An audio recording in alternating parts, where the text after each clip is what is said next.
Last November, we told you about an organization in Bedford County that decided to build a monument honoring local World War II veterans. This is video from a special event where several vets left their thumbprints on that monument.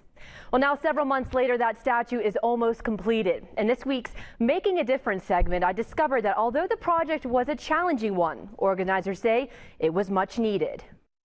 There's nothing necessarily extraordinary about any of us. We're just regular fellows. Executive Director of the Bedford County Visitors Bureau, Dennis Tice, is referring to the group he created a few years ago called League of Pretty Good Guys. It's made up of 5 Bedford County men who cared about the same thing, honoring our World War II veterans. We pledged longevity, stick-to-itiveness, and that we would do that. This all started in 2010 when the Visitors Bureau made a film about the Bedford County World War II vets.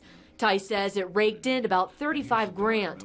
At first, he and others didn't know what to do with the money until they saw what the town was missing. I worked on a lot of the film, and I became very close with the World War II vets.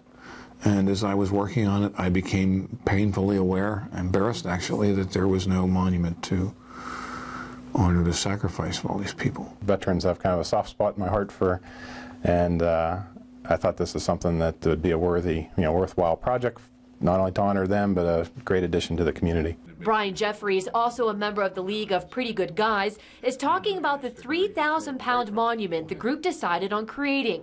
What they thought would cost around $50,000 ended up being 4 times more, at $200,000. We all pledged we would stay with this until we raised the money to pull off this first-class statue. This was 100% funded by local service groups, citizens. Tice tells me it was an obvious choice on where they decided on placing the monument, in the Bedford Square on Penn Street.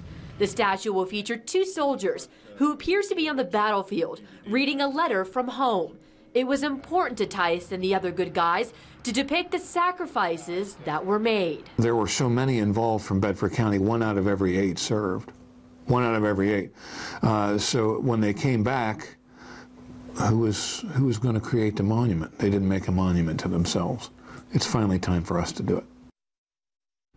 Now, placing that monument at its site should happen sometime this month, and the unveiling will be held on Saturday, September 6th. If you know of someone, a group, or organization that's making a difference where you live, you can let me know by emailing me, lindsay.ward@WJAC-TV.com.